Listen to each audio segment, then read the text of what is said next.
El profesor Jorge Díaz Matajira estaba señalando, dando un acento sobre la importancia de hablar y abordar de manera profunda, amplia, crítica, digamos, saber con qué nos estamos metiendo cuando hablamos de esto, reconocerlo como un eje del trabajo curricular. Eh, pues hoy es la persona que orienta la sesión. Yo voy a arrancar diciendo algunas cosas nada más de entrada para situar el asunto y después le doy la palabra al profe Jorge. Básicamente lo que yo quiero contarles es un poco desde otros de mis roles en que ustedes conocen, que tiene que ver con el, eh, el capítulo de aseguramiento de la calidad en mi papel como integrante académico de una de las salas de CONACES en el Ministerio de Educación y eh, con la normativa vigente, que ya lleva más de un año en transición, que la conocemos como el decreto 1330 de 2019, sobre el cual quiero nombrar cuatro grandes aspectos y en ese orden, el último es el de resultados de aprendizaje sobre el cual hago la introducción para que el profe Jorge continúe. Aspectos importantes del 1330 de manera general, a diferencia de la normativa que veníamos manejando, constituye en primer lugar la noción explícita de calidad que allí se presenta. Es decir, antes de este decreto no existía una noción de calidad de manera explícita y se manejaba, cuando hablábamos de calidad, se manejaba la noción que el CNA en sus documentos orientadores expresaba a la comunidad sobre qué se entiende por calidad y por aseguramiento de la calidad. Porque digamos que siempre hay que reconocer que en el tema de acreditación es un proceso voluntario, mientras que el registro calificado es un tema obligatorio. Entonces, que la norma de manera taxativa se manifieste respecto o asuma una posición respecto a calidad, ¿no? A una noción de calidad, es una de las características fuertes del 1330. Una segunda, una segunda cualidad que tiene el 1330 es que hace explícito, eh, hace explícito un reconocimiento de Colombia como un país de regiones, en donde busca que conceptualmente busca que se respete la autonomía y las cualidades identitarias de las personas y grupos humanos que están detrás de estos proyectos educativos. Es decir, que sean las instituciones y sus programas los que declaren cuáles son sus óptimos y cuáles son sus apuestas formativas a partir del el reconocimiento de su naturaleza, su identidad, su contexto y sus propios aspectos diferenciadores, de tal manera que no sea una noción desde el centro o desde las ciudades las que defina cuál es el deber ser necesariamente de estos procesos formativos. Es decir, que el estándar no sean las instituciones de educación superior bogotanas o de una capital, que de manera casi que automática se asuma como que eso es lo que debe ser para todo el mundo y en todos los niveles o en todas las modalidades y en todos los campos de conocimiento. Lo abre y lo expresa así el decreto 1330.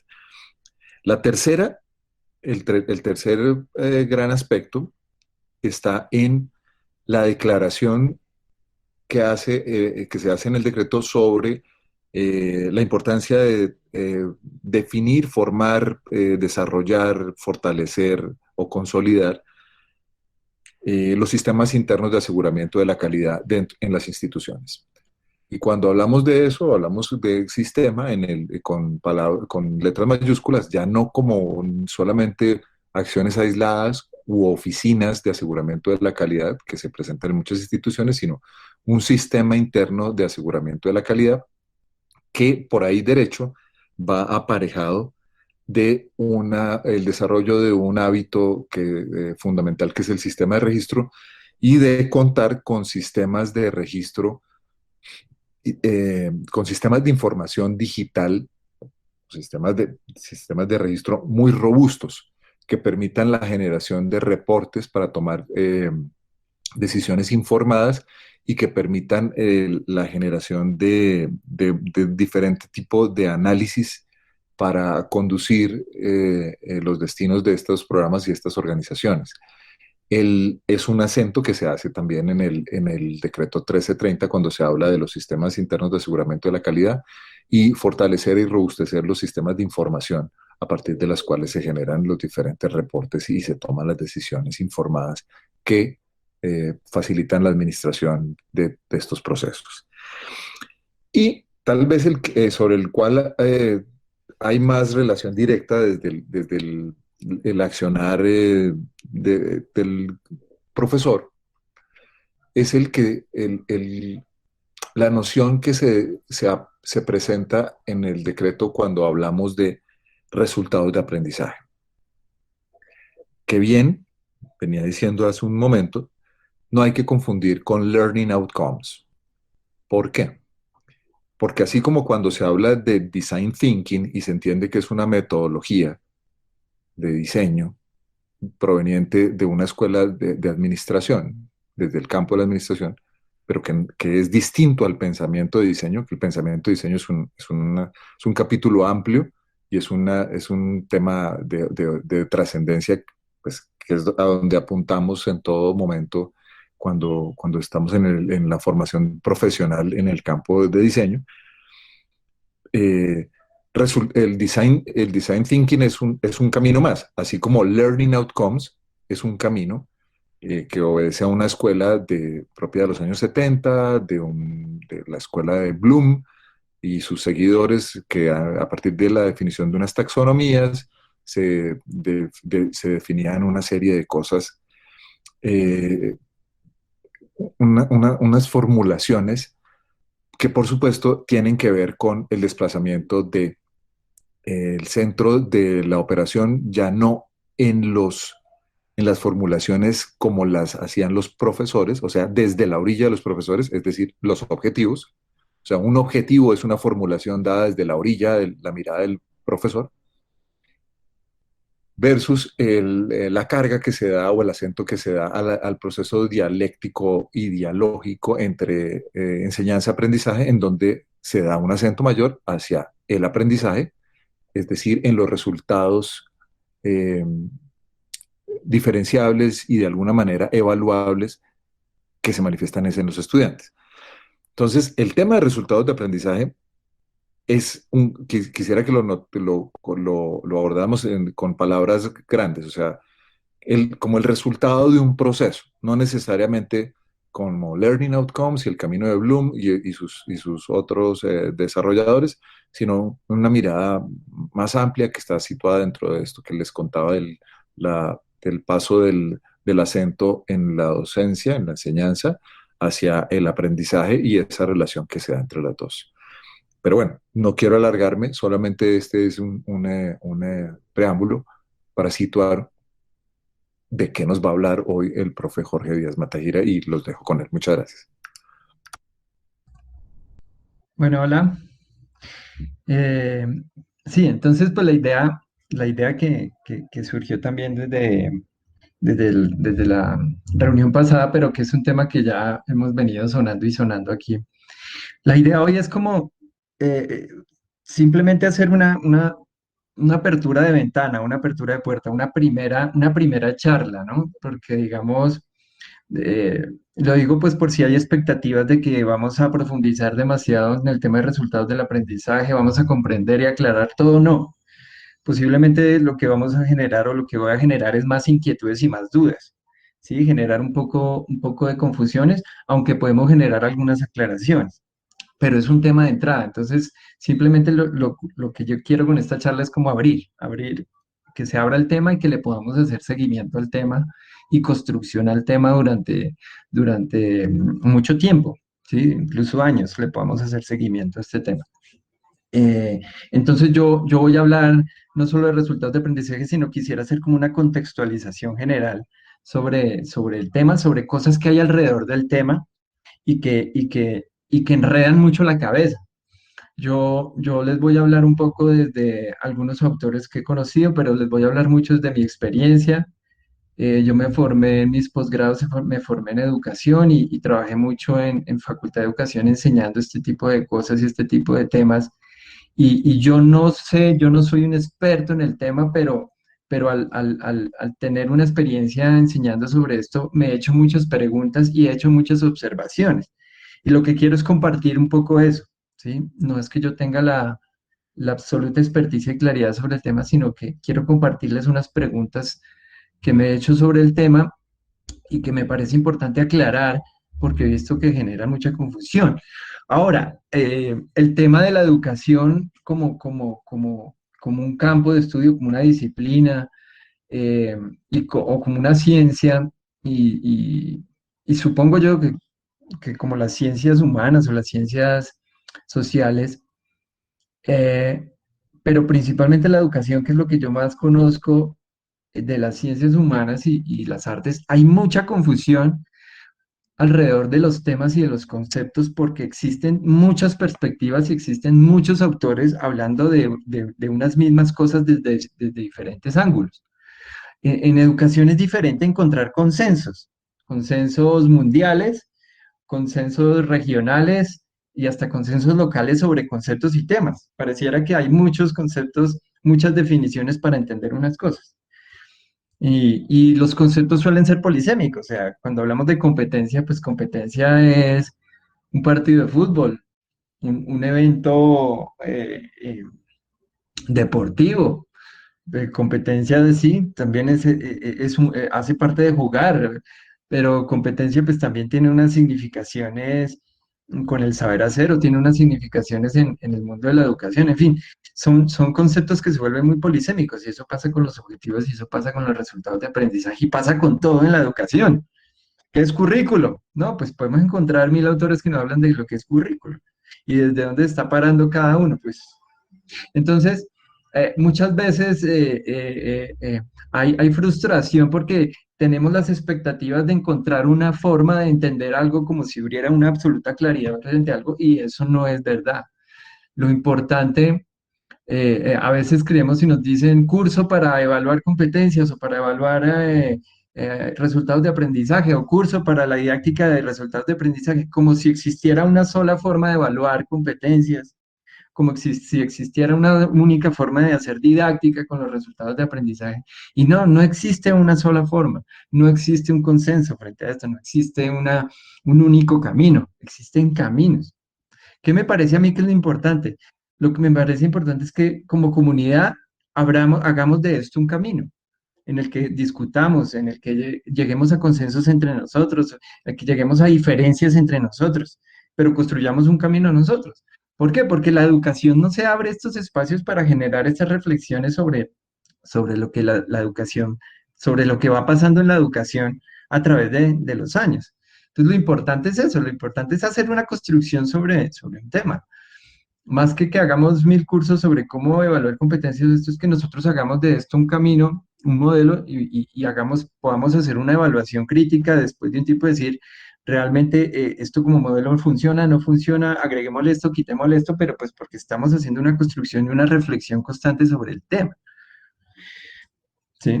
Entonces, esto porque normalmente se frustran siempre las expectativas frente a los temas de educación como si existieran unas claridades únicas.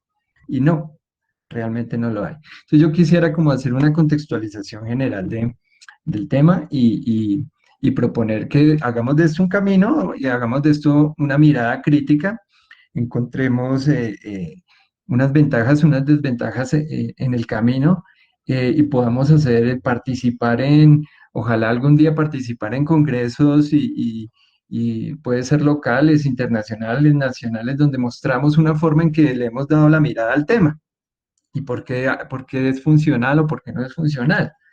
Eso sería muy interesante, eso sería, pero es un camino que hemos construido. Entonces, lo que les comparto es un poco desde mi experiencia, mi observación, las preguntas que me he hecho alrededor del tema, pero vamos a encontrar muchas posturas y pues muchos debates alrededor de todo esto. Entonces, esto es una primera entrada al tema. No voy a profundizar en muchos elementos, voy a hablar sobre unas generalidades y, y- y que quede como una primera charla. Em, pues también me baso como, además de mi experiencia en unos autores que, a los cuales le he seguido rastro durante algún tiempo y bueno, nada, voy a hacer una pequeña introducción, voy a hablarles en términos generales sobre las tendencias, algunas tendencias en la educación, pues porque tendencias son muchas. Vamos a introducir al tema de las competencias y luego resultados del aprendizaje. ¿Por qué el tema de las competencias? Porque no podemos hablar de resultados de aprendizaje sin remontarnos a de lo que venimos como tendencia educativa, que es el término de competencias. Hay relaciones, hay vínculos, tal vez demasiado estrechos o tal vez para unos quieran generar una brecha, pero no podemos hablar de resultados de aprendizaje si no entendemos el contexto de las competencias. ¿Sí? Y esto si no entendemos el contexto de las tendencias en la educación. Entonces, por eso lo organicé un poco así. Entonces, a manera de introducción, imaginémonos que estamos en un contexto educativo, imaginémonos que estamos frente a un programa o un plan de estudios o un sílabus o lo que lo quieran llamar y encontramos esto, que dice registrar la información obtenida en la anamnesis y examen físico y resumirla teniendo en cuenta los hallazgos relevantes. ¿Sí? La anamnesis es la historia clínica. En términos, en términos de un contexto así educativo, en plan de estudios donde encontremos esto, si yo les preguntara, ¿esto qué es? ¿Un objetivo, un propósito de formación, un objetivo conductual, una competencia, un objetivo de aprendizaje, un objetivo instruccional o un resultado de aprendizaje? ¿Ustedes qué dirían? ¿Ustedes Como qué un se les... objetivo instruccional, Un objetivo instruccional, ¿por qué? porque ¿Por qué te suena? es como hacer ¿cómo es? Sí, es registrar un procedimiento.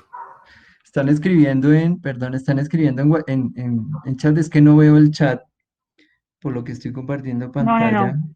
Están alzando la mano. Yo te ayudo, Viviana. Ay, Yo gracias. alzo la mano así para que me vea. Sí, Es sí, porque no Viviana. veo por lo que tengo compartido completo, entonces, gracias, Sí. Marcela. Yo creo también que es instruccional porque está dando unas pautas, unos pasos a seguir. Pues Ok, haga esto, después esto. bien, ¿qué más? ¿Qué se les ocurre o con qué lo relacionan? ¿Qué más dicen, compañeras? No, no, aquí no importa Como una saber o no actividad. saber, Es sino lo que se les ocurre. Perdón. No, no, no. Sí, Yo no alcé la mano, pero yo lo veo como una actividad específica de un espacio académico. Tú lo ves como una actividad, ¿ok? Y Aquí bueno, está podríamos poner alzando la una opción que mano. sería una actividad. Puedes Ujú, volver Está alzando la mano Camilo. dale. No, no, sino que con el ejemplo me hizo pensar cuál sería la diferencia entre objetivo instruccional y objetivo conductual. No sé, Exacto, se muy me bien. mezclaron esas dos Ujú, nociones, no sé. claro, y se mezclan todas. No sé si te preguntas y cuál es la Sí, diferencia con claro. un propósito, con una Sí, competencia. pero donde más se me acerca es ahí, no sé. Pero tú dirías que Por puede ahí. ser o conductual o instruccional. Pues puede ser, sí. Y por qué lo relacionarías con eso? Pues porque está dando pasos, por un lado, ¿no? Está dando, hace referencia a unas tareas, ¿no? En base a qué, ¿no? Bases de datos, o sea, como que Ajá. ¿Te fuiste? Parece. Juan Fernando alzó la Lo mano. perdí. Juan. o Ah, de como una instrucción ya, Ah, específica, ¿no? volvió. No sé. perdón, es que te perdí. Ok, pues, lo sientes como una instrucción. Ok, perfecto. ¿Quién más? Juan. Juan. Yo creo que es un resultado, porque si uno lo pone pues por lo menos en su enunciación, habrá que ver, y yo creo que ese es el desafío, cuál es el carácter o con qué criterios se usan los conceptos que forman esa frase, porque uno podría decir el estudiante al finalizar el semestre o el corte estará en capacidad de registrar la información obtenida, taca, taca, taca, taca, taca, ¿no? Entonces, Ujú. creo que a veces también entendemos que si hay una orientación procedimental sobre lo que se quiere decir, de una estamos entrando en el terreno de la actividad, y yo creo Ajá. que si hay un lío ahí, también es caracterizar la actividad como un lugar en el que se efectúan operaciones, pero también se ponen en juego otras cosas. Entonces yo lo vería desde tal vez ciertas Como un ingenuidades como resultado. un resultado. Ok. Bueno, ¿alguien más quiere decir algo? Hay que bajar las manos porque están todas alzadas No, pues, aún. ¿Están todas y otra alzadas? vez la levanté yo. Y Ah, es entonces que Vivi. yo, más que participar de eso, voy a hacer una confesión. Me llamo Viviana Ortiz y tengo una confesión muy grande. Y es el tema de qué diferencia una cosa y otra. Para mí, por ejemplo, comprender la línea que divide competencias y resultados de aprendizaje es un asunto a veces de formulación o de el verbo de arrancar o de estas cosas. Lo mismo Ujú, cuando lo tenemos como objetivos es una diferencia solamente como en la enunciación, ujú, pero volviendo a lo que decía Juan Fernando, si uno puede transformar esa misma oración en ujú. cualquiera de esos, solamente cambiando algún Algún inicio elemento. Ajá. o el verbo con el que arranca o estas cosas. Sí, muy bien. Pero pues Pues no sé, lo dejo ahí sobre la mesa, sí, si, sí. si es mi error, porque creo que ese espacio es para esto. Y bueno, Claro, y yo les pongo el ejercicio o la inquietud, no porque tengamos la respuesta o que haya respuesta, sino porque parte de lo que sucede en la educación y el tema con las competencias, objetivos, resultados de aprendizaje es precisamente esto. No entendemos esas líneas diferenciales, no sabemos desde dónde ubicar esos diferenciales, o si todo se reduce a la redacción. Y si caemos en lo estrictamente formal, en que solo hay una forma de redactarlo, pues nos vamos también a dar un golpe de cabeza porque vamos a ver 1000 autores y vamos a ver páginas de internet de universidades y todos redactan de maneras diferentes. Entonces, no, aunque vamos a creer que encontramos la solución, no la encontramos. Entonces, sí, la idea es que no es una pregunta tan sencilla, no hay una respuesta aquí exacta y es una respuesta que es compleja, es bien compleja de determinar. Pudiera ser todos a la vez, o ninguno, o uno de tantos. Entonces, la idea es un poco hablar sobre ese tema. Vamos a dejar el tema ahí y lo vamos a ir pensando para continuar hablando. ¿Qué ha pasado en la historia de la educación? Uno pudiera hablar que han existido como una serie de tendencias que para algunos pueden ser modas que se han ido implementando en los contextos educativos y que algunos países han ido adoptando como políticas, otros no. Algunos no llegaron al alcance de políticas, pero algunas instituciones han adoptado estas tendencias, o algunos colegios han adoptado por apuntarle algunas perspectivas, en fin. Pero, pero aunque han habido muchísimas y con nombres diferentes, yo les quiero compartir como unas tendencias que yo he ido observando y determinando en la historia y que algunas nos han permeado aquí en las políticas en Colombia. Ha habido una tendencia que siempre ha estado, que es la de contenidos, ¿cierto? O los temas, ¿sí? Cuando hablamos en la educación de generar temas o de generar contenidos, o de planear, o de construir currículos, o de pensar la educación, o pensar desde una clase hasta un programa de pregrado, una titulación, por el dominio de unos contenidos, por el dominio de unos temas, ¿sí? Esta tendencia es lo que se ha alimentado de una perspectiva que se conoce como la perspectiva tradicional y que se ha alimentado de filosofías incluso desde la antigua Grecia, de la Edad Media y algunos elementos en la modernidad. Realmente esta tendencia nunca ha dejado de existir, es una tendencia que ha permanecido en el tiempo y que ha tenido un impacto o directamente en un evento académico, en una clase, en una charla como esta, por ejemplo. Si hablamos de esta charla, ¿de qué va a tratar esta charla? Pues sobre resultados de aprendizaje. Está pensada desde un tema, desde un contenido, hasta como ya decía, un programa académico. Es una tendencia que siempre ha estado ahí y que a pesar de que se hable de otras tendencias, se ha colado en los espacios académicos, se ha colado en la didáctica, se ha colado en la evaluación o se ha colado en la planeación. O sea, la tendencia de contenido siempre está presente, ¿sí? Y se conoce como una perspectiva tradicional, donde hay unos elementos muy puntuales. Por ejemplo, el enfoque o que privilegia que el contenido es el punto de partida y es el punto de llegada. El fin último es la transmisión de una información, ¿sí? Y hay una relación vertical entre el docente y el estudiante, donde hay una jerarquía donde el docente está arriba en cuanto a quién tiene esa información y quién tiene la verdad y el conocimiento sobre eso para transmitirla. Eso ha sido como algunos elementos. ¿Y qué se evalúa pues que realmente el estudiante tenga la información tal cual como le fue transmitida por el docente. Esos son elementos que representan mucho esta perspectiva. Y como les decía, yo puedo decir que estoy enseñando por competencias, pero puedo hacer una evaluación basada en una perspectiva tradicional por contenidos, ¿sí? O una didáctica, ¿sí? Y puedo ser consciente o puedo ser inconsciente. Simplemente es algo que está ahí. En contraposición al modelo tradicional, a 180 grados de diferencia surgieron metodologías experimentales o que llamaron escuelas activas o metodologías románticas, ¿sí? Que ponían con todos estos discursos que surgieron en la modernidad, que reconociendo al sujeto como ser pensante y ser digno de libre desarrollo, privilegiaron principalmente al niño y a los intereses del niño para ser desarrollados. Esto volteó totalmente la estructura y, y- y se centró ya no tanto en los contenidos, sino lo que buscaba era centrarse en generar experiencias de aprendizaje que respondieran a los intereses de la persona. Esto realmente empezó a coger mucha fuerza en el siglo XIX, no tuvo mucho impacto en la educación superior, ¿sí? Realmente las tendencias en la educación superior han sido más demoradas en que tengan impacto, han tenido más impacto en la educación infantil y empezaron a aparecer una cantidad de autores de la escuela activa y experiencial. Y entonces aquí ya no se pensaba tanto por contenido, sino se pensaba por generar experiencias de aprendizaje, ¿sí? Y otro tipo de elementos.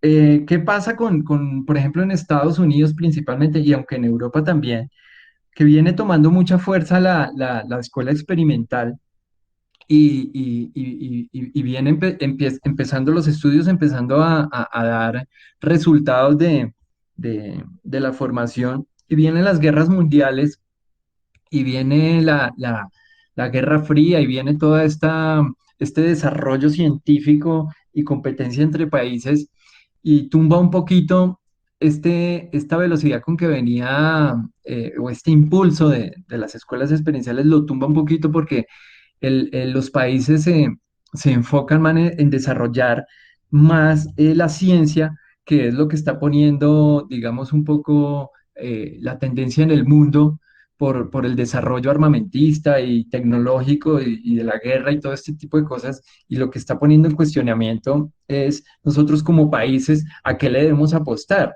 y la educación a qué la debemos enfocar. Entonces, se frena un poco esta carrera experiencial y se centran más en las ciencias. Y, y ahí aparece una de las ciencias que es reconocida, de las que más aparece, es la psicología.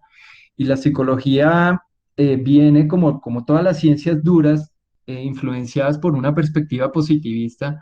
Pues las ciencias humanas al principio también son influenciadas por el positivismo y ya después se apartan, pero en una primera mirada desde el positivismo, la psicología eh, eh, se le presta atención empezar a ser reconocida como una ciencia, y que es la ciencia que puede explicar el aprendizaje y el comportamiento humano. Entonces, empieza a aparecer una nueva tendencia en el mundo, y esta tendencia empieza a hablar en términos de los objetivos, pero que viene precedida por una, por una perspectiva positivista y desde la psicología conductual. Y estos objetivos empiezan a estructurar la educación como una ciencia donde las cosas puedan ser observables y medibles, como lo solicitaba el positivismo, ¿cierto? Entonces, los objetivos empiezan a construir de esta manera, como acciones que yo pueda hacer, que pues, se puedan observar y que puedan ser medibles, y sobre todo que respondan a una perspectiva del docente donde genera tal cantidad de estímulos para lograr unas respuestas esperadas, ¿sí? Que es de lo que finalmente podemos reducir un poco el conductismo, generar un estímulo para una respuesta, como los experimentos que se hacían con los animales. Entonces la educación empieza a tener una mirada y el docente empieza a tener esta perspectiva. Y sí, el objetivo tiene que ser una acción observable y medible, ¿sí? Para yo poderla reconocer, pero yo debo generar tales estímulos para que esa conducta sea lograda. Hasta el día de hoy, también la perspectiva conductista y el tema de los objetivos se nos cuela, así como los contenidos, se nos cuela o en la evaluación o en la didáctica o en la planeación, y somos conscientes o inconscientes. Después aparece y se empieza a hablar en términos generales también en la educación, ya no de ponerle o prestarle tanta atención a los objetivos, sino hablar de procesos, ¿sí? Y esto viene influenciado mucho por una perspectiva constructivista, y es que con todas las teorías que se empiezan a desarrollar alrededor del constructivismo y de la psicología que empieza a ser, y de estas ciencias humanas que empiezan a ser un poco influenciadas por la fenomenología, la hermenéutica y este otro tipo de tendencias que empiezan, o incluso desde Kant que empieza a hablar de esos procesos y de construcciones mentales del sujeto y que no son observables y que no todo en el aprendizaje es observable, ¿sí? Entonces, eh, eh, aquellas cosas que suceden que no son observables, ¿qué pasa? ¿Qué pasa con esas cosas que no son observables y que el ser humano finalmente las realidades las construye a través del pensamiento? El pensamiento es un proceso complejo que construye y que a veces el aprendizaje no se puede medir y observar en un tiempo determinado, sino que hay que darle tiempo. Por eso vale la pena privilegiar el proceso. Y si respetamos un proceso y vemos que el proceso va correcto, confiamos en que el estudiante va a lograr ese aprendizaje. Y tal vez no logró en el semestre, que sería nuestro tiempo, o en el curso que dura 120 horas o 16 horas, pero si el estudiante demuestra un proceso adecuado, digamos que hay un acto de confianza desde la educación y desde el docente para decir, bueno, finalmente va a lograr el aprendizaje. Y por eso los procesos pueden ser tan complejos de evaluar, pero, pero, pero se nos cuela también en todos estos elementos de la didáctica y la evaluación y la planeación. Entonces, eh, eh, el constructivismo empieza a privilegiar esos procesos de pensamiento y de construcción de realidades a partir de procesos mentales. Aparece también otra tendencia sociales, o más de teorías críticas o críticos sociales, como la podemos encontrar, influenciadas por las teorías críticas y teorías sociales, y que pues en Colombia jamás ha sido como una política, pero pues hay colegios y hay instituciones que adoptan por este sentido. Las teorías críticas y sociales también se alimentan de fenomenología, del constructivismo como epistemología, de la hermenéutica, en cuanto en que entienden que el ser humano, la realidad son construcciones mentales y son subjetivas y relativistas, pero se enfoca sobre todo en entender que la realidad está mal y yo tengo que entrar a transformarla, ¿sí? Y que yo tengo que realmente lo que yo aprendo es para generar una emancipación, ¿cierto? De una realidad que está mal y tengo que transformar, ¿sí? O sea, se enfoca más en estos elementos de transformación social. Y entonces, en los años 90, nos llega un discurso que ya no habla ni de experiencias, objetivos, procesos o contenidos, sino habla de competencias, ¿sí? Y nos llega ahora nos llega un discurso también que se vuelve ahora una tendencia y es los resultados de aprendizaje y que sí se han vuelto políticas, los encontramos en los decretos. Los decretos nos exigen ubicar las competencias en un programa, ubicar los resultados de aprendizaje sobre un programa. Entonces, ¿cuáles son los paradigmas que están detrás de las competencias y los resultados de aprendizaje, así como podemos ver que en los contenidos, experiencias, objetivos y procesos, pues hay unas teorías y unos paradigmas que han influenciado la educación para eso. Entonces, eh, aquí voy a entrar al tema un poco ya primero de las competencias para mirar qué paradigmas o perspectivas teóricas hay detrás y entender qué, qué sucede ahí. Entonces, de acuerdo con el profesor Vasco y una relatoría de Milton Molano sobre este tema de competencias más o menos desde el año 2010, el profesor Vasco hace un rastreo de las competencias como concepto en la educación y él determina que la génesis tiene tres, tres aspectos, ¿sí? O sea, como si uno naciera en tres ciudades a la vez. Entonces él determina que la génesis de las competencias, para poder nosotros llegar a entender los paradigmas que hay detrás de esto, de los resultados de aprendizaje y las competencias, él, él- él ubica la génesis en tres elementos. Él dice, en el mundo laboral, ¿sí? Lo que llaman las competencias laborales, ahí hay una génesis. En la filosofía del lenguaje, ahí hay otra génesis. Y en el discurso de los organismos internacionales. Entonces, miremos un poquito esas génesis como nos las plantea el profesor. Dice que las competencias empieza a tener una génesis en el mundo laboral. Hacia los años 80, los países industrializados, y entramos a un mundo globalizado, un mundo excesivamente capitalista, neoliberal, y empiezan a haber una cantidad de tendencias alrededor de esto, pero sobre todo el desarrollo de las tecnologías, las comunicaciones y la globalización. Y entonces en el mundo laboral se empiezan a dar unas dinámicas y unas necesidades muy, muy puntuales. Entonces empieza a relacionar el sistema educativo con el productivo. Entonces, ¿cómo relacionamos lo que realmente, lo que las personas salgan después de un proceso educativo, realmente sea productivo, sea eficiente, sea eficaz y responda a unas necesidades puntuales y actuales, ¿cierto? Eh, entonces, esto impacta políticas de formación, capacitación de mano de obra, el responder a las transformaciones del mundo capitalista, generar ventajas competitivas en el mundo globalizado y la gestión del recurso humano. Entonces, que esto pues ya todos lo sabemos y que, que, digamos el mundo productivo, o el mundo laboral empieza no, siempre ha tenido unas exigencias muy puntuales, pero las exigencias de los años 80, por alguna razón, empiezan a ser mucho más decisivas, a reflexionar sobre lo que se requiere en las personas y sobre todo que se empieza a pensar ya no tanto en lo que un puesto requiere o lo que un puesto necesita, sino en las personas, en gestionar ese recurso humano, personas capaces de hacer una cantidad de cosas y de responder con eficiencia.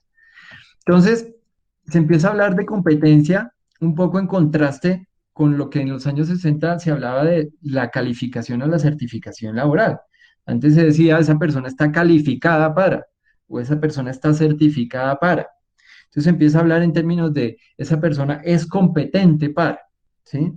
La competencia hace énfasis sobre todo en los resultados que se le exigen a una persona y sobre todo está centrada en la persona, mientras que la calificación, anteriormente la certificación estaba centrada en el puesto, en las funciones que debía cumplir ese puesto.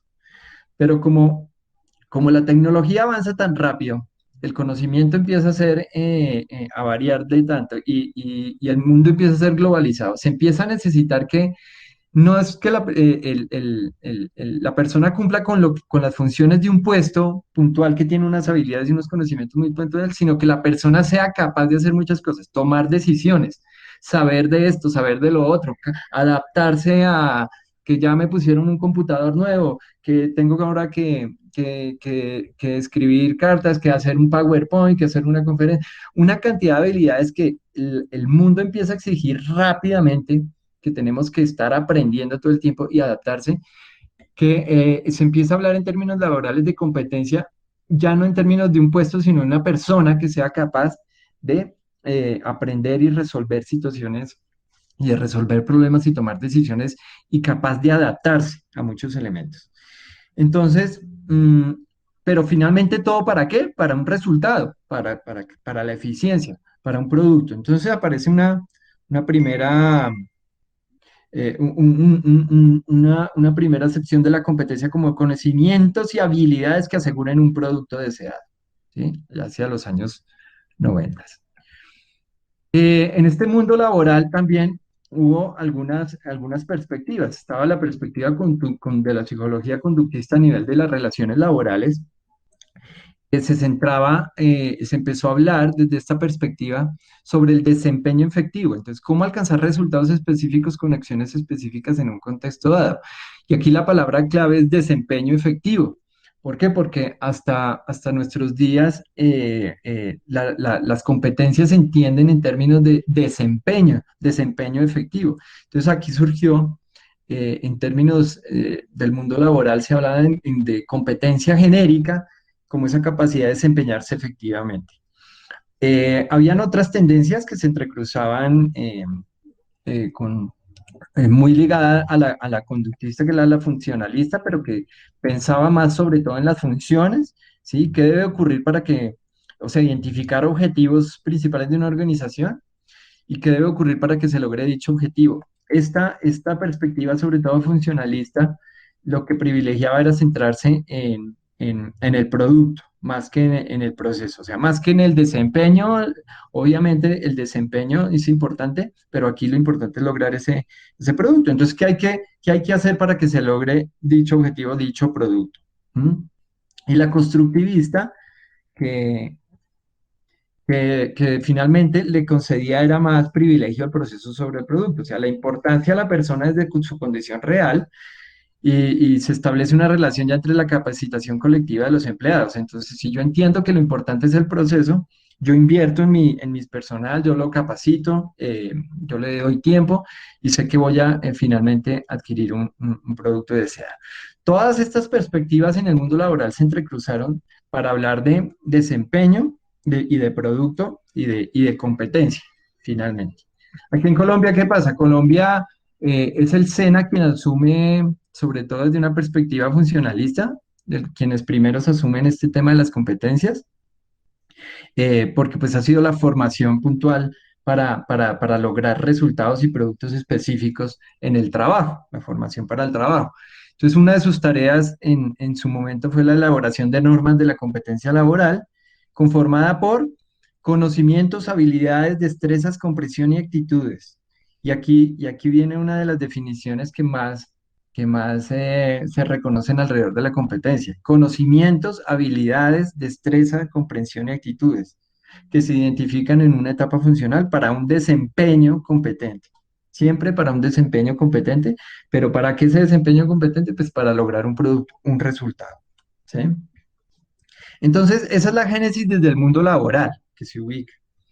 Hay otra génesis que se ubica alrededor de la filosofía del lenguaje. ¿Y qué pasó? Pues que finalmente los intelectuales, los filósofos y los intelectuales alrededor del tema de la competencia, y como la educación no se podía justificar desde una epistemología del mundo laboral, ¿cierto? Sino en una perspectiva que viniera por lo menos desde el mundo de la educación. Los intelectuales hicieron un rastreo, ¿cierto?, de este elemento de competencia, desde dónde proviene el tema de competencia. O sea, que hablar de competencia no es algo que se hablara solo desde el mundo laboral, sino que eso ya se había hablado a través de la historia. Y algunos filósofos llegan hasta Aristóteles, que Aristóteles habla de una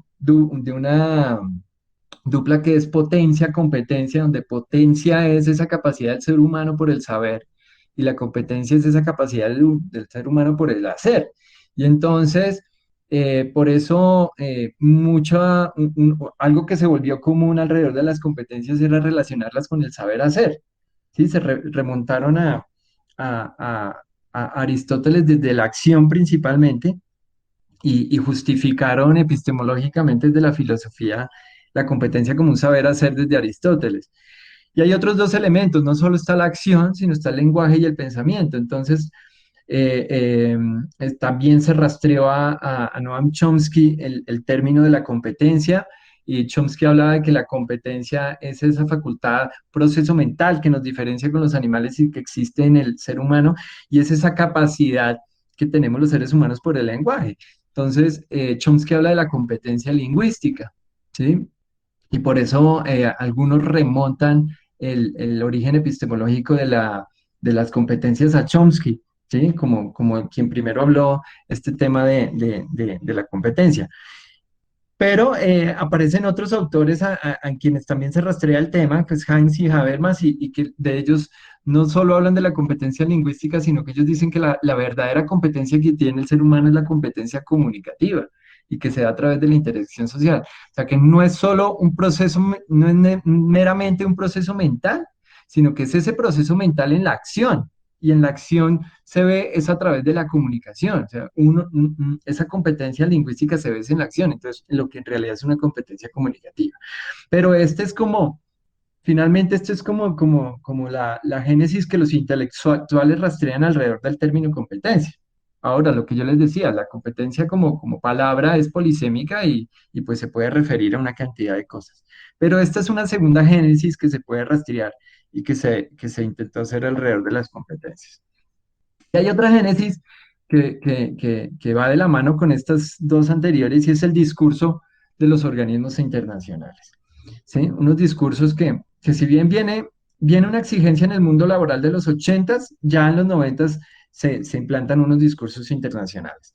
Entonces la UNESCO, alrededor de todos estos cambios globales y mundiales que se empiezan a dar y estas necesidades del mundo laboral y bueno, de la posguerra y todo este tema, se empieza a hablar de que entonces el ser humano lo que necesita finalmente, después de toda esta realidad, es aprender a vivir juntos y tenemos que aprender a conocer, aprender a hacer y aprender a hacer y aprender a hacer. Por eso también las competencias se suelen relacionar con el saber hacer, saber ser y con el saber o con el conocer.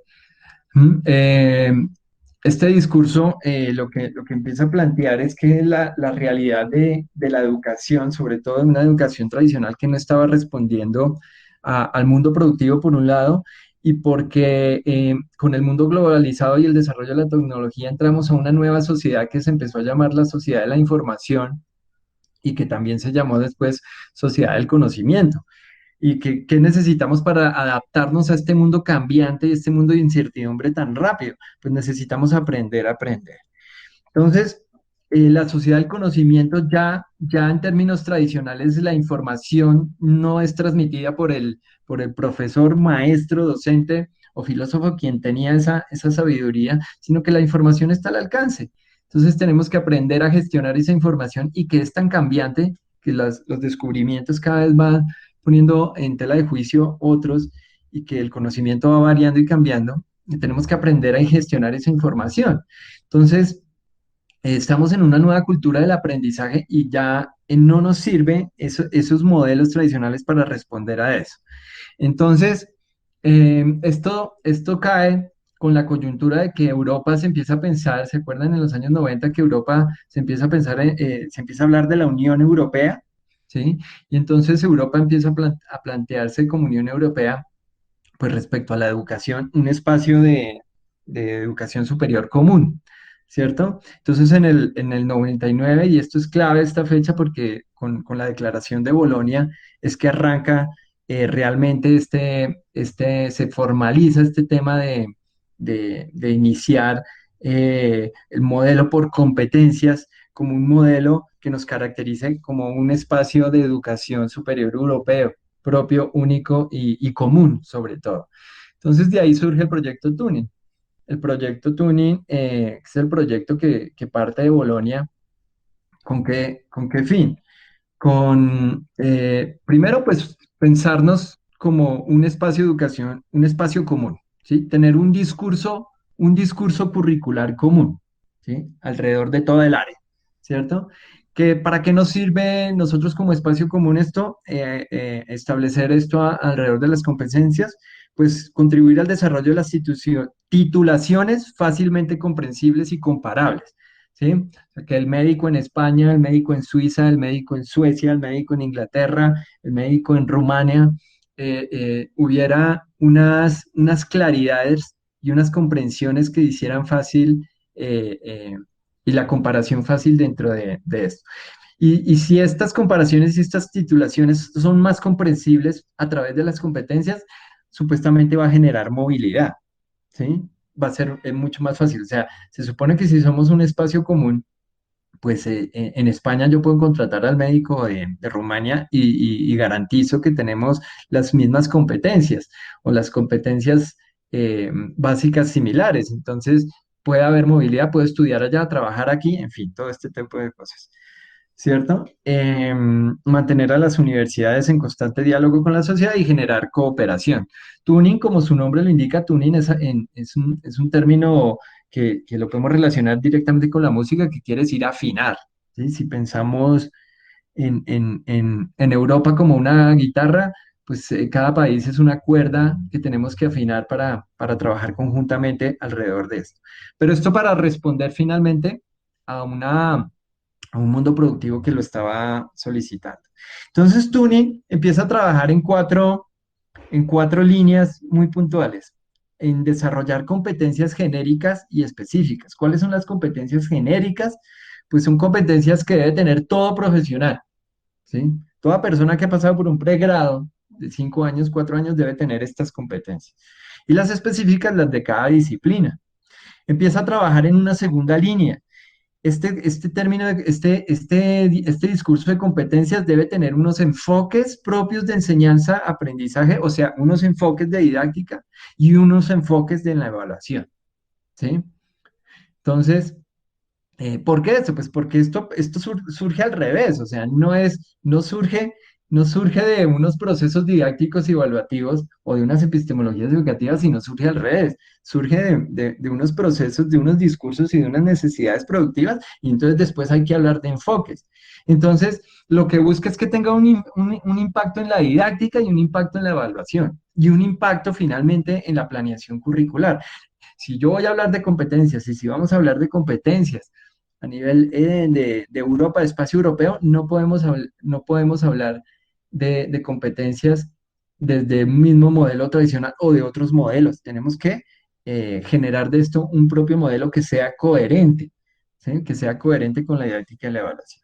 Surge una tercera línea de trabajo que es la de créditos académicos y en contraposición con la medida tradicional de horas de enseñanza, de horas que tenía el docente para la enseñanza, los créditos académicos empieza a hacer énfasis en las horas del estudiante, las horas que requiere el estudiante para adquirir unos conocimientos, unas destrezas, unas habilidades, unas actitudes y este conjunto de cosas. Entonces, el crédito se centra en el pensamiento de lo que el estudiante necesita y el enfoque se empieza a centrar más en el estudiante, lo que el estudiante requiere. Y lo que el estudiante requiere no es necesariamente lo que comparte con el docente en un espacio compartido. Lo que el estudiante requiere es lo que él necesita invertir en tiempo. Entonces aparece el reconocimiento de esa cantidad de, de tiempo y dedicación por su propio aprendizaje, por la autonomía de su propio aprendizaje, como parte de la medida. Entonces, esta es esa tercera línea de trabajo y la cuarta línea de trabajo en la que se centra es en la calidad. Entonces, el discurso de competencias, todos muy ligados a que esto mejorará los procesos de la calidad, ¿cierto? O sea, esos dos discursos ligados. Ahora, el discurso de la calidad, el discurso de la calidad ya venía en paralelo con este discurso de las competencias, ¿sí? No recuerdo bien si esto viene desde el Japón o desde... Y es que las empresas empiezan a hablar también en términos de calidad. Entonces son dos discursos que se encuentran y son dos discursos que se aprovechan para hablar. Bueno, de calidad se habla en el mundo empresarial, en el mundo productivo, pero lo vamos a llevar a la educación. ¿Y cuál es la forma de llevar la calidad a la educación? Pues a través de las competencias, ¿sí? Entonces, por ejemplo, en Latinoamérica se desarrolla el tuning. El primer estudio que se hace es 2004-2007 y el primer informe que sale es en el 2007. Y por ejemplo, la propuesta para América Latina se proponen 27 competencias genéricas que todo profesional debería tener. Entonces, por ejemplo, capacidad de abstracción, análisis y síntesis, capacidad de comunicación oral y escrita, capacidad de investigación. Entonces, así como las vemos redactadas, es el nombre de la competencia, ¿sí? Pero realmente estas competencias se plantearon así en nombre, pero detrás de esto debe haber una redacción puntual que especifica qué es eso, o sea, qué es la capacidad de comunicación oral y escrita y qué es lo que se espera en términos de resultado de aprendizaje que se alcance, ¿sí? Entonces, bueno, ahí está Tuning. eh, por si ustedes quieren ver estos documentos, yo igual ahora se los dejo. Esto es solo para mostrar en qué trabajó Tuning en estas líneas de trabajo y que en América Latina se llegó al tema. Entonces, hay estas tres génesis, ¿sí? Entonces, volvemos a la pregunta. ¿Qué paradigmas o perspectivas teóricas están detrás de las competencias y resultados de aprendizaje? Bueno, podemos hablar del mundo laboral como una de las perspectivas teóricas que afectaron el discurso de las competencias. Sí, están los discursos internacionales y están las filosofías del lenguaje. Sí, pero ¿qué pasó con los grandes críticos alrededor de todo esto? Pues que debía haber un discurso alrededor de esto que estuviera más sustentado desde las epistemologías de la educación. Entonces se empezó a hablar de que en términos de las competencias, tanto de las competencias y resultados de aprendizaje, y siempre hablo de las dos porque todos estos antecedentes se aplican para las dos, se empezó a hablar de definitivamente un paradigma centrado en el estudiante y que eso, digamos, es algo que de las pocas cosas que en educación ha tendido a hacer o se ha tratado de que queden en común y que queden consensuadas es esto, ¿sí? Para hablar de competencias o de resultados de aprendizaje en términos de la educación, yo por lo menos debo estar parado en un paradigma centrado en el estudiante, ¿sí? Ahora, ¿este paradigma es nuevo? No, no es un paradigma nuevo. Volvemos a las tendencias educativas. ¿Sí? La tendencia en los modelos tradicionales y las tendencias centradas en los contenidos, el paradigma está centrado en el docente, claramente. Pero cuando surge los modelos experienciales y la escuela activa, los paradigmas se vuelcan al estudiante. O sea, por eso les decía que esto no es nuevo.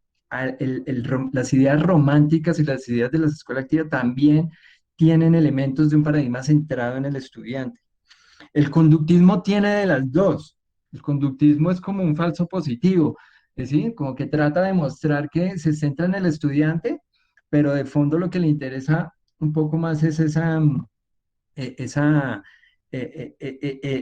docente científico que logra generar esa cantidad de estímulos y tener un control excesivo sobre las conductas y los resultados de aprendizaje que no es del todo centrado en el estudiante, pero definitivamente sí tiene muchos elementos que se enfocan al estudiante. El constructivismo, definitivamente las tendencias constructivistas están centradas en el estudiante, en reconocer esa capacidad de generar construcciones mentales, generar conceptos y todo el aprendizaje depende de él. Las teorías críticas también se centran en el estudiante y también están centradas sobre todo en el colectivo, en la sociedad. Entonces, ¿qué pasa? Que este paradigma que sustenta las competencias en los resultados de aprendizaje finalmente se alimenta de muchos elementos, se alimenta de ideas románticas, se alimenta de ideas conductistas, se alimenta de elementos constructivistas y se alimenta de teorías críticas. Entonces empiezan a aparecer modelos curriculares y esos modelos curriculares por competencias se empiezan a sustentar desde el constructivismo, se empiezan a sustentar desde las teorías críticas y aparece también los discursos de la complejidad, entre ellos con Edgar Morin y todo este discurso de la UNESCO en los 90, que empieza a poner sobre la mesa la importancia de la interdisciplinariedad y transdisciplinariedad y que los saberes para el siglo XXI ya no son disciplinares porque tenemos que aprender de una cantidad de cosas y bueno, y en fin, que los aprendizajes y los seres humanos somos complejos y que hay un todo y hay unas partes y la relación de las partes, bueno, en fin, todo ese discurso que hay alrededor de la complejidad. Y algunos modelos curriculares toman elementos incluso de las tres y los combinan para hacer paradigmas, para hacer modelos curriculares alrededor de competencias.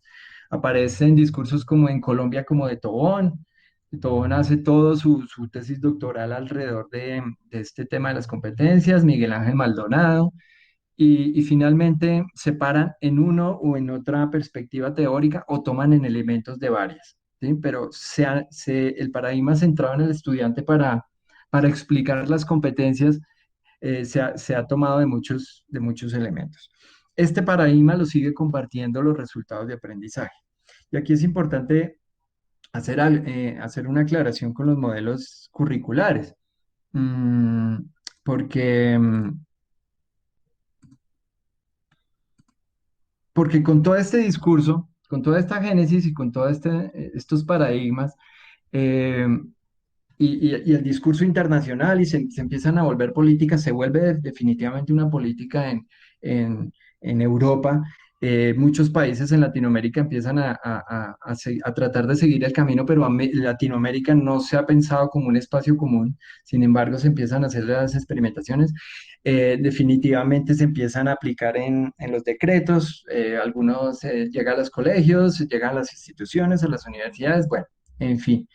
Entonces, ¿qué pasa? Que pasa lo que pasó también en Europa y lo que ha pasado en el mundo. Se empiezan a adoptar las competencias como un listado de competencias, valga la redundancia, en los programas académicos. Pero realmente los modelos curriculares no son impactados por las competencias como modelo, como lo proponía Turing. La didáctica no es impactada como lo proponía Turing y la evaluación no es impactada del todo. ¿Qué pasa? Que se queda solo en la primera línea de trabajo del tuning, que es en definir unas competencias genéricas y específicas. Esa primera línea es la que más impacta la educación en Colombia, en definir un listado de competencias genéricas y específicas. Entonces, nosotros vemos que la universidad, incluso la UAN, todas las universidades tienen un listado de competencias genéricas y que a usted se lo ponen ahí en los sílabus o en los planes, bueno, ¿y cómo apunta estas competencias? Hasta ahí llega el alcance, pero no llega tan duro el alcance en lo que es la didáctica y la evaluación.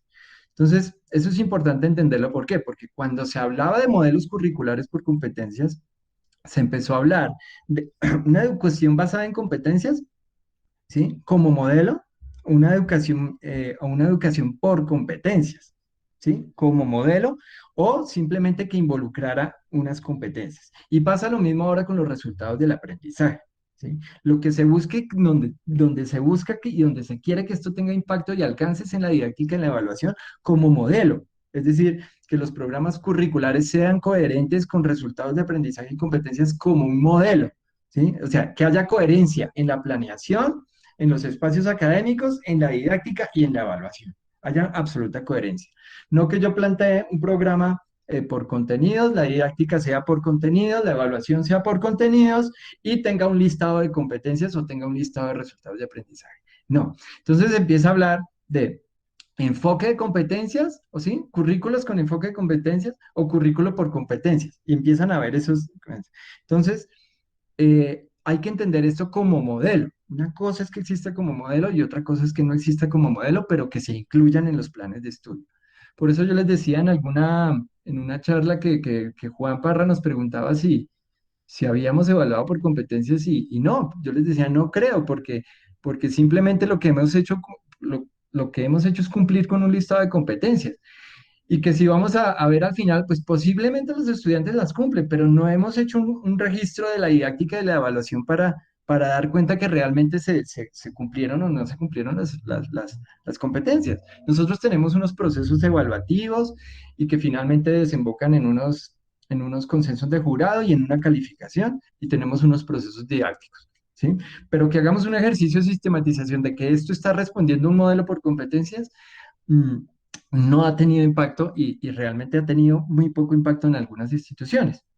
Entonces esto es importante entenderlo porque cuando hablamos de competencia o resultado de aprendizaje como modelo, debe haber una coherencia desde la planeación, didáctica de evaluación. Y cuando uno ve los autores que plantean modelos curriculares por competencias o modelos curriculares por resultados de aprendizaje, lo que se enfoca es en esto.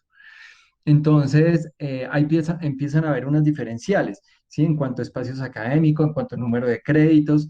Nosotros estamos bajo una estructura de espacio académico semestralizado, en su origen, los modelos curriculares por competencia los que plantean son módulos, ¿sí? Más que asignaturas o espacios académicos, plantean módulos como espacios determinados para adquirir o no determinado resultado de aprendizaje o competencia. Entonces, eso es parte de lo que se empieza a dar allí eh, con las competencias. Les vuelvo a compartir, haciendo ese paréntesis. Entonces, bien, entonces, ¿qué nos queda? Un paradigma centrado en el estudiante, que se alimenta de muchas teorías y de muchas perspectivas, sí, pero que finalmente también tiene mucha posibilidad de construcciones. Lo importante es que está pensado en el estudiante y eso nos debe quedar claro para las competencias y resultados de aprendizaje.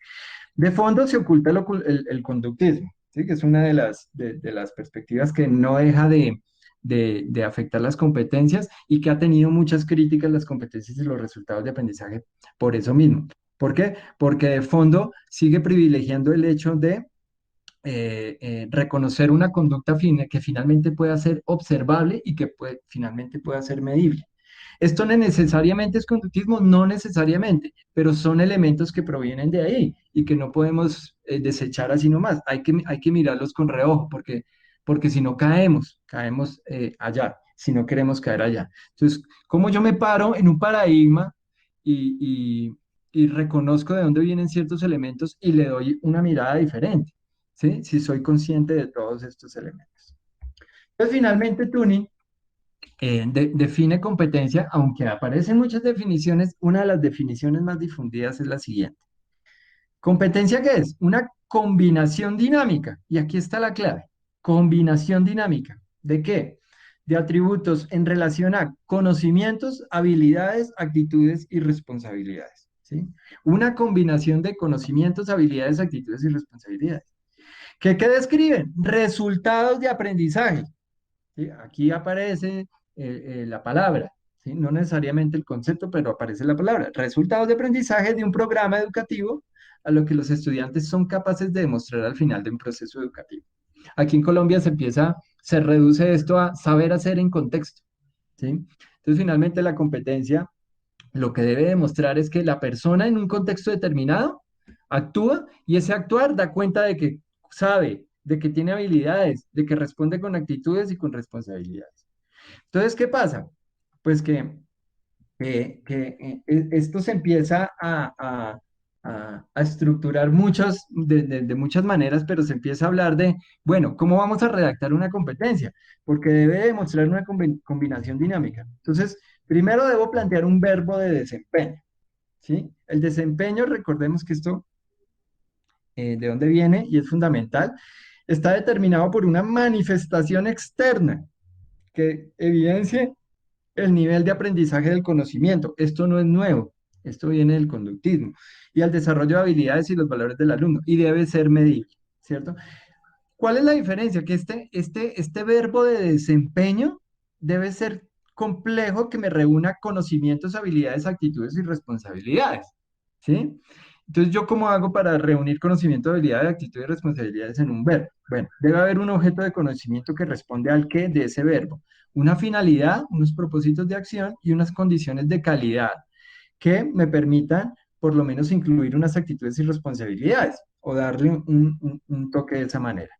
Entonces, por ejemplo, un verbo de desempeño puede ser planear, ¿sí? ¿Planear qué? Un proyecto productivo o social. ¿Con qué finalidad? ¿Para qué? Para satisfacer una determinada necesidad de la comunidad y obtener ingresos económicos. ¿Con qué condiciones de calidad? Con base en unas determinadas normas de redacción siguiendo criterios de estructura. Entonces, ¿cómo queda? Planear un proyecto productivo para satisfacer una necesidad de la comunidad y obtener ingresos económicos por ello, con base en unas determinadas normas de redacción, siguiendo los criterios establecidos en el área respecto a sus componentes y haciendo énfasis en su viabilidad. Entonces, esta forma de redactarla, o también el estudiante estará en capacidad de planear, ¿sí? También es otra forma de redactar. Lo que buscaba es que esto, finalmente este verbo y esto, demostrara esa combinación dinámica de conocimientos, habilidades, actitudes y responsabilidades, ¿sí? ¿Qué pasó? Pues que esto tanto en Europa como en el resto del mundo se volvió muy complejo y muy confuso, ¿sí? muy complejo y muy confuso en la redacción, en que realmente los verbos reflejaran esa combinación dinámica, en fin. Entonces, a la par de esto, se hablaba de resultados de aprendizaje como formas de redactar mucho más preciso, claro y concreto acciones o saberes de los estudiantes, ¿sí? Entonces, alrededor de definir o alrededor de formular las competencias, se empezó a trabajar en la redacción, pero desde elementos más concretos y más puntuales. Esa redacción de esos elementos más concretos y más puntuales se les llamaba resultados de aprendizaje, ¿sí? Para tratarlos de diferenciarlos con las competencias. Entonces, vamos a hacer aquí un alto y pasamos a resultados del aprendizaje, un poco también a las génesis del concepto. Entonces, referente a la génesis, también hay varios autores. Ahí está Adam, por ejemplo, que el concepto de resultados de aprendizaje lo rastrea en Pavlov, Watson y Skinner, que son psicólogos conductistas, y estos psicólogos, el legado que nos dejan estos psicólogos es hablar de objetivos, sobre todo objetivos en la educación, pero ellos también hablaron del concepto o la palabra resultados de aprendizaje. Entonces, ahí hay un rastreo hacia el conductismo, enfatizó en la clara identificación y medición del aprendizaje y la necesidad de producir resultados observables y medibles, ¿sí? Estos son elementos desde donde se rastrea el resultado de aprendizaje y su principal ventaja es la claridad y precisión que aportan en cualquier proceso de desarrollo curricular. Sin embargo, aquí es importante entender que la perspectiva teórica o el paradigma era en la psicología conductista. Aunque se hablara de resultados de aprendizaje o objetivos, como la misma cosa, la, eh, el paradigma era el conductismo, ¿sí? Sin embargo, es un rastreo que se puede hacer del concepto, o sea, desde dónde se viene enunciando. Ahora, lo que les decía, esto impacta sobre todo la educación básica, más que nada, obviamente también llega a lo superior, pero básica más que nada, y, y se empieza a hablar más en términos de resultados de aprendizaje hacia la educación superior, ¿sí? Y pues muchos países, el autor menciona Australia, Nueva Zelanda, Sudáfrica, Europa, pero muchos países empiezan a retomar eso y hablar exclusivamente de resultados de aprendizaje, ¿sí? No hablar de objetivos. Pero esto es una génesis. Hay otra génesis que lo plantea así. Este uso de resultados de aprendizaje tiene una larga historia y los profesores experimentados pueden señalar que estamos hablando de objetivos tradicionales aplicados a una sesión de enseñanza, ¿sí? Podríamos decir que son objetivos, pero utilizando un término más de moda, resultados de aprendizaje, que se encuentran en Gagné de los años 70 y más tarde esbozado por Ing en los 70, quien discutió la forma en que los niños aprenden y elaboró una lista de resultados de aprendizaje, ¿sí? Entonces, aquí hay unos rastreos iniciales que hace el autor. En el proyecto Tuning, cuando surgen las competencias y todo este tema de competencias, en el proyecto Tuning también podemos encontrar un rastreo sobre los conceptos o la palabra resultados de aprendizaje. ¿Qué nos dice Tuning? Nos dice, mientras que los créditos expresan el volumen de aprendizaje, los resultados del aprendizaje expresan su contenido. Ahí empieza a hablarnos sobre esa línea de trabajo de los créditos académicos, empieza a hablarnos de una expresión de los resultados de aprendizaje, pero ya vamos a ver cómo los entiende. Describen a su vez resultados de aprendizaje expresados en términos de competencia, ¿sí? ¿Qué quiere decir eso? Que la competencia es un resultado de aprendizaje, sí, también es un resultado de aprendizaje, pero si yo ese resultado de aprendizaje lo expreso como una combinación dinámica de conocimiento de edad, habilidades, actitudes y responsabilidades, o la expreso bajo esta fórmula, estoy expresando el resultado de aprendizaje en términos de una competencia. Entonces aquí lo que Tuning nos empieza a decir también es que es una forma de expresar, una competencia es una forma de expresar un resultado de aprendizaje, ¿sí? Ahora, también hace una diferenciación. ¿Qué diferenciación hace? Tuning distingue entre resultados de aprendizaje y competencias. Esta distinción se ha hecho para mostrar los diferentes papeles que desempeñan el profesorado y los estudiantes. Los resultados de aprendizaje son formulados por el personal académico. Quien alcanza las competencias es el estudiante. El nivel de competencias alcanzado por él puede ser mayor o menor que el determinado por los resultados de aprendizaje y se expresa en calificación o grado. Las competencias no guardan relación con una sola unidad, sino que se desarrollan a lo largo del entero proceso del aprendizaje de un programa de estudios. Entonces, Tuning plantea hacer una diferencia, y es que las intenciones que plantea el docente, llámelas resultados de aprendizaje. Lo que alcance el estudiante, llámelo competencias. Es una distinción que ellos plantean, que plantea Tuning. Pero sobre esto no hay consenso, hay muchos autores, pero esto es lo que planteó Tuning en su momento. En la práctica, dos son los tipos de resultados de aprendizaje empleados. Los llamados resultados mínimos del aprendizaje que definen el nivel de paso y los que se conocen como resultados de aprendizaje deseados. Los últimos expresan lo que el profesorado espera por término medio de sus estudiantes, en cuanto a niveles de competencias que sea preciso alcanzar. En cuanto a niveles de competencias. Tuning muestra preferencia por este tipo de resultados del aprendizaje porque este concepto parece adaptarse mejor a la cultura de enseñanza-aprendizaje de la gran mayoría de países europeos. ¿Sí? Entonces, ¿qué pasa en Tuning América Latina? ¿Cómo empiezan a trabajarse y a expresar estos resultados de aprendizaje? Entonces, ellos plantean una competencia, aquí el nombre, por ejemplo, capacidad de reconocimiento clínico, ¿sí? Es el nombre de la competencia. ¿Cómo definen la competencia? Con la fórmula que ya les mostré, un verbo de desempeño y unas condiciones de calidad y bueno, todos estos elementos. Entonces, la competencia ¿qué es? ¿Qué identifica? Las condiciones clínicas del paciente y sus necesidades en actividades existenciales. ¿Para qué? Para comunicarlas durante el recibo, entrega de turno, permitiendo planear la continuidad y seguridad en el cuidado de enfermería y la condición de calidad en forma adecuada. ¿Sí? En forma adecuada. ¿Por qué es en forma adecuada? Porque puede que 10 lo identifiquen, pero uno debe diferenciar al otro y ahí debe estar la condición de calidad. Entonces, en términos de la didáctica y de la evaluación, lo que se empieza a hacer en Tuning es hacer la comprensión de esta competencia como esa combinación dinámica de conocimientos, habilidades, actitudes, pero de una forma más precisa. Entonces lo empiezan a poner en términos de resultado del aprendizaje y por niveles, un nivel de conocimiento, un nivel de comprensión y un nivel de aplicación. ¿De dónde viene eso? Pues de la taxonomía de Bloom. Entonces, a nivel de conocimiento, ¿qué plantean? Identifica el proceso de valoración celofaudal. ¿Sí? Eso es redactarlo, a diferencia de redactarlo en términos de competencia, lo redacta de una manera más precisa y concreta, casi que como un objetivo o como un objetivo. A esto se le empieza a llamar resultados de aprendizaje. Identifica el proceso de valoración celofaudal, identifica signos y síntomas. A nivel de la comprensión, interpreta las condiciones clínicas del paciente, analiza los problemas clínicos del paciente de mayor o menor relevancia. ¿Sí? Comunica de forma segura, veraz y eficaz condiciones clínicas, planea intervención del plan de cuidado de enfermería.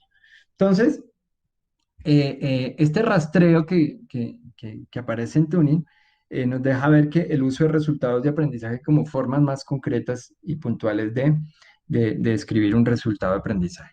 Y esto se basa desde la taxonomía de Bloom, que se ha usado desde el desarrollo de los objetivos, y es que plantea pensar los resultados de aprendizaje, pensar esos verbos por niveles de conocimiento y con verbos que nos ayudan a entender esos procesos cognitivos. O sea, una persona que define o describe o dibuja o identifica puede estar en un primer nivel de conocimiento, pero una persona que infiere, que distingue, que compara, resume, su proceso cognitivo puede estar ya al nivel de la comprensión. Una persona que construye, que descubre, puede estar al nivel de la aplicación. Y él propone 3 más, ¿cierto? Que es análisis, síntesis y evaluación. ¿Sí? Así como yo les propuse en el formato de actividades de aprendizaje, solo estos 3 niveles, porque se puede entender que la evaluación, la síntesis y el análisis sean niveles elevados de la comprensión. Entonces, pues es una forma como de sintetizar. Entonces, ¿qué diferencias hay entre resultados de aprendizaje y competencias? Pues como ya vimos, puede ser una forma de simplemente de expresar un resultado de aprendizaje. Si yo lo expreso a manera de una combinación dinámica de actitudes, conocimientos y habilidades, pues lo estoy formulando en términos de una competencia. Si yo los formulo en términos de una intención más del docente que de lo que alcanza el estudiante, también lo puedo entender como un resultado de aprendizaje en diferencia con la competencia. Sin embargo, la relación entre resultados de aprendizaje y competencias es un área compleja, objeto de debate y considerable confusión. O sea, debe reconocerse que no existe un entendimiento o uso común del término, ni siquiera en Europa, mucho menos en el resto del mundo. Los resultados de aprendizaje se expresan comúnmente en términos de competencias. ¿Cuándo? Pues cuando lo redacto en esta. Existen muchas definiciones alrededor de resultados del aprendizaje. ¿Sí? A ver, les puedo mostrar aquí, por ejemplo, a statement of what, yo no hablo mucho inglés, así que perdonen la, la, la, la pronunciación, a statement of what a learner is expected to know, understand, and be able to demonstrate at the end of a period of learning. ¿Sí? Una declaración de lo que el aprendiz se espera que sepa, entienda, sea capaz de demostrar al final de un periodo. Learning outcomes are a statement of what the learner is expected to know, la misma vaina. Statement of what the learner can be expected to know, understand, la misma vaina, ¿sí? Y empiezan aquí, por ejemplo, dice Learning Outcomes, Specific Measurable Achievements, ¿sí? Logros medibles, logros específicos medibles. Pero de fondo no hay ninguna diferencia. Entonces, una de las definiciones que, por ejemplo, nos plantea este autor, aunque muchos concuerdan en esta, es que un resultado de aprendizaje es una declaración escrita de lo que se espera que el estudiante aprendiz exitoso, ¿sí? El estudiante aprendiz exitoso puede hacer al final de módulo, unidad, curso o calificación. El aspecto clave que cada una de estas definiciones tiene en común es el deseo de mayor precisión y consideración sobre lo que adquiere exactamente un alumno en términos de conocimientos y o habilidades cuando completa con éxito un periodo de aprendizaje. ¿Sí? Y o habilidades, mientras que la competencia se redacta más compleja como combinación de dinámica de conocimientos, habilidades, actitudes. Aquí simplemente se puede discriminar de una manera mucho más concreta y precisa en términos de un subconocimiento o una habilidad o una destreza o una actitud, como lo queramos. También aquí la definición nos deja ver que hay varios niveles. Que hay un nivel para un módulo, para una unidad, para un curso, para un programa. Entonces la redacción no tiene la forma compleja que les mostré en las competencias, pero, pero una forma de hacer la declaración es así. Al finalizar el aprendizaje, sea unidad, módulo, el estudiante exitoso podrá, y ahí viene el verbo, ¿sí? Esta formulación tiene una serie de beneficios, ya que enfoca al redactor de los resultados de aprendizaje precisamente en qué conocimientos y habilidades se adquirirán. Y volvemos a la taxonomía de Bloom como la guía para responder. Hay muchas clasificaciones, como ya les decía, desde eventos por su alcance, por eventos de aprendizaje, unidad, módulo, curso, espacios académicos, programas académicos o resultados de aprendizaje a nivel nacional o internacional, de acuerdo a las titulaciones. ¿Sí? Hay algunos que las han clasificado por logros, por comprensión, por creativos, por prácticos, por de metacondición, actitudinales. Hay otros que los han clasificado en previstos, emergentes, deseables, no deseables, relacionados, incidentales, todo lo que ustedes se puedan imaginar alrededor de este tema. ¿Qué se espera? Igual que les hablé ya de las competencias. A currículo y didáctica se espera que sean un enfoque metodológico particular, ¿sí? Un enfoque metodológico, curricular y de evaluación particular. La mayoría de los sistemas educativos europeos no utilizan los resultados del aprendizaje de cualquier manera sistemática y completa para expresar los propósitos, el contenido, la naturaleza, el nivel de sus calificaciones. La mayoría de los países se basan en enfoques tradicionales para la explicación y expresión de sus calificaciones. Pasan en todo el mundo. Pasa en Europa, pasa en Colombia, pasa en TNT. Entonces, volviendo aquí a la pregunta inicial que les hacía, y pues que es un tema complejo, un poco desde lo que hemos visto, podemos pensar que esto se puede entender de una manera u otra. Yo puedo decir que es objetivo conductual, propósito, competencia. Depende en parte del paradigma en el que estoy parado para decir que es una otra o otra cosa. ¿Por qué? Porque si bien la redacción puede cambiar, la redacción a veces también ustedes la van a encontrar similar. La diferencia va a ser el paradigma en el que el docente o el plan esté ubicado, ¿sí? Ayuda a nombrarla de una palabra diferente, sí, a veces nos conviene más no llamarla objetivo, nos conviene llamarlo resultado de aprendizaje, porque llamarla de otra manera o llamarla competencia me está ubicando necesariamente ya en otro paradigma. Entonces, ¿vale la pena hacer la diferenciación nominal? Pues vale la pena si yo entiendo que me estoy parando en un paradigma diferente o en el paradigma que me quiero parar, ¿sí? Pero muchas veces la redacción no va a variar. Entonces, bueno, estos son temas que hasta ahí voy a dejar. Estos son temas que podemos seguir tratando y que los quiero proyectar para otras charlas, porque profundicemos en la redacción, que analicemos las ventajas de un enfoque basado en resultados, que analicemos los discursos críticos, que hablemos de la didáctica desde un enfoque basado en resultados y una evaluación, y que lleguemos como a algunos consensos de facultad. Ahora, hablar de la didáctica de evaluación es un tema largo para construir entre lo que nosotros hagamos. Y quiero dejar como unas preguntas para que hablemos, discutemos y pues también para que resolvamos. Como facultad vamos a hacer de los resultados de aprendizaje un modelo. Si estamos en un paradigma centrado en el estudiante, ¿cuál será la diferencia entre objetivo, resultado de aprendizaje y competencia? Si estamos en un paradigma centrado en el estudiante, ¿podemos afirmar que un resultado de aprendizaje es lo mismo que una competencia? Si estamos en un paradigma centrado en el estudiante, ¿deberá cambiar la reacción entre objetivo, resultado de aprendizaje y competencia? Si asumimos trabajar los resultados de aprendizaje en la Facultad de Artes, ¿asumiremos una perspectiva teórica centrada en el estudiante? Si sí, ¿cuál será el impacto en el currículo, didáctica y evaluación? ¿Y cuál es el papel que juegan los contenidos en un modelo basado en resultados de aprendizaje? Entonces, pues dejo esto aquí. Estas son las referencias bibliográficas que les puedo pasar.